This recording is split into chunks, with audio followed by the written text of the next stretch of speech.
Shalom, salam sejahtera buat kita semua. Assalamualaikum warahmatullahi wabarakatuh. Mak tanggapi lagi ya komentar dari Haris Sutejo yang selalu berulang-ulang.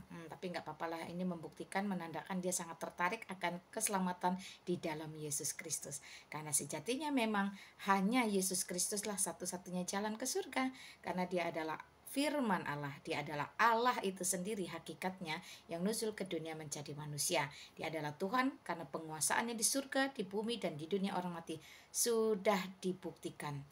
Puji Tuhan ya, jikalau ingin mengenal Kristus secara terus menerus.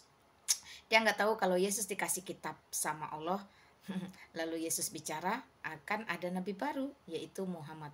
Turunlah Al-Quran. Ya, itu adalah asumsi, itu adalah pendapat yang gedabrus, yang tentu saja tidak memiliki dasar atau dalil baik di dalam Al-Quran maupun di dalam Alkitab. Di dalam Al-Quran tidak pernah disebut satu kali pun kata-kata Yesus atau nama Yesus Kristus. Yesus Kristus itu sama sekali tidak pernah ada dicatat, ditulis di dalam Al-Quran. Sebagai orang yang mantan Islam, saya tahu persis itu. Demikian pula di dalam Alkitab tidak pernah disebutkan akan ada nabi baru bernama Muhammad. Sama sekali tidak ada. Di dalam Alkitab disampaikan itu adalah muncul nabi-nabi baru, yaitu nabi palsu. Nabi-nabi palsu ini memiliki banyak ciri-ciri yang sudah diceritakan jauh sebelum Islam itu muncul di muka bumi. Jadi di dalam kekristenan, Alkitab sebagai satu-satunya sumber kebenaran dan kehidupan, satu-satunya firman Tuhan ya dan amin, telah menyatakan dengan tegas jelas ketika Yesus Kristus naik kembali ke surga dari mana dia berasal dan bertahta, maka diperkatakan di dalam Alkitab bahwa semuanya sudah selesai. Tidak ada lagi yang bisa dilakukan oleh manusia selain menunggu kedatangan Kristus untuk yang kedua kali sebagai satu-satunya Allah, Tuhan, dan Juru Selamat. Sehingga kelak semua lidah akan mengaku bahwa dia adalah Tuhan dan semua lutut akan bertekuk untuk menyembah sujud bahwa dia adalah Allah itu sendiri. Nah, jadi kata-kata Muhammad sama sekali tidak dikenali ya di abad 1 Masehi. Islam atau Muhammad dikenal hampir 700 tahun kemudian. Jadi jikalau ada cerita yang diserupakan, dimiripkan, yaitu kita menjadi maklum. Kenapa? Karena munculnya belakangan. Nah, puji Tuhan ya, Alkitab saya sudah menjelaskan dengan detail bagaimana akan muncul nabi-nabi baru, yaitu nabi palsu, guru-guru palsu, pengajaran-pengajaran palsu. Semua itu memiliki spirit antikristus. Karena itulah kita disuruh waspada. Beberapa video saya di YouTube sudah menceritakan secara live bagaimana ciri-ciri nabi palsu itu dicatat dengan gamblang di dalam Alkitab ya. Antara lain itu ciri-cirinya dia buta huruf, tidak bisa membaca, hanya mampu menghafal, suka mencuri firman Tuhan, mengaku-ngaku memiliki nubuatan padahal hanya mimpi, lalu keluar dari gua yang gelap setelah bertemu dengan iblis yang menyamar sebagai malaikat terang di dalam gua-gua yang gelap, lalu kemudian mati diracun, berasal dari semenanjung Arab dan lahir di dalam bilik. Jadi banyak lagi hal-hal yang membuktikan bahwa memang ciri-ciri nabi palsu ini sudah dicatat di dalam Alkitab. Jikalau hari ini bermunculan nabi-nabi palsu, guru-guru palsu, termasuk bidat, itu tidak mengherankan. Sebab itu merupakan penggenapan nubuatan akhir zaman.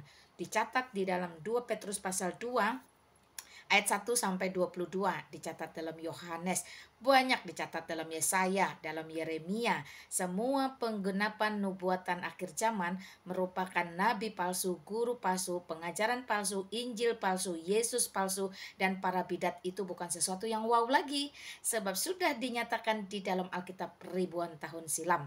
Nah, demikian ya teman-teman ya. Jadi sekali lagi, milikilah keyakinan dalam kepercayaanmu, jangan suka campur aduk, percaya dirilah ya. Karena kekristenan itu muncul duluan, jauh banget sebelum Islam muncul di muka bumi. Ada hampir 700 tahun rentang waktu dari Pertama muncul adalah kekristenan, kemudian pengikutnya yang muncul belakangan adalah Islam. Dari situ kamu harus belajar sejarah. Siapa yang menjadi trendsetter, siapa yang menjadi followers. Oke, puji Tuhan, haleluya. Hari ini sudah dinyatakan kebenaran bahwa satu-satunya jalan keselamatan hanya ada di dalam Yesus Kristus sebagai Allah, Tuhan, dan Juru Selamat bagi seluruh umat manusia. Karena begitu besar kasih Allah akan dunia ini, sehingga ia mengaruniakan putranya yang tunggal. Tidak diserupakan, tidak kembar siam, tidak dikloning, dan tidak membelah diri. The one and only, satu-satunya putra Allah yang tunggal adalah Yesus Kristus, Tuhan dan Juru Selamat umat manusia. Supaya setiap orang yang percaya kepadanya tidak akan binasa, melainkan beroleh hidup yang kekal. Demikian pula dari dalam diri Yesus Kristus, dia berkata tanpa pernah bergantung atau memohon kepada orang lain. Dengan tegas, jelas, lugas dia berkata, akulah jalan, kebenaran, dan hidup. I am the way, the truth, and the life.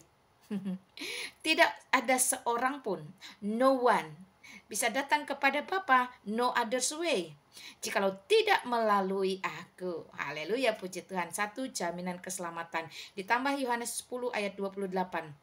Aku memberikan hidup yang kekal kepada mereka, sehingga mereka tidak binasa sampai selama-lamanya. Dan tidak ada seorang pun yang bisa merebut mereka dari tanganku. Karena Yesus Kristus adalah Allah yang sejati, Tuhan yang kekal, maka kekuasaannya melampaui segala Allah yang ada di muka bumi.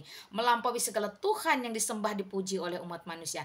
Oleh sebab itu, jikalau sudah dimiliki oleh Kristus, tidak akan sanggup manapun, pihak manapun, termasuk iblis sekalipun, merebut dari tangannya. Haleluya, puji Tuhan. Satu jaminan kekal. Karena itu jikalau hari ini kamu mendengarkan berita sukacita bahwa Injil itu sebenarnya adalah Yesus Kristus itu sendiri. Kabar baik keselamatan itu adalah Yesus Kristus itu sendiri. Jadi Yesus Kristus tidak pernah menulis surat, tidak pernah menulis kitab, tidak pernah menjilidkan kitab. Dia adalah kitab itu sendiri yang terbuka, dibaca, disaksikan oleh dunia, dan disaksikan oleh sejarah. Sehingga hari ini kerajaan Allah di atas dunia ini tidak akan pernah bisa ditiadakan, tidak pernah bisa ditumbangkan, tidak pernah bisa dihabisi.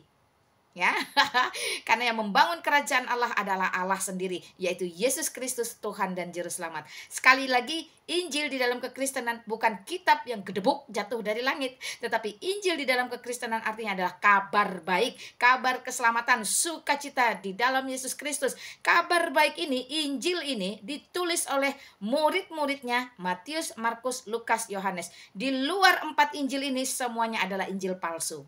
Oke ya, ini informasi yang sangat penting, berharga, sehingga tidak ada lagi tuduhan fitnahan bahwa Yesus Kristus menerima kitab Injil. No, Yesus Kristus itu adalah Injil. Dia tidak pernah menerima kitab apapun karena dia adalah Allah universal bagi seluruh umat manusia. Dia adalah kitab kehidupan itu sendiri. Dia adalah penghulu hidup. Haleluya, puji Tuhan. Kiranya Tuhan Yesus Kristus memberkati kamu ya, Heri Sutejo, dan semua teman-teman yang memiliki pertanyaan serupa. Shalom, salam sejahtera buat kita semua. Amin.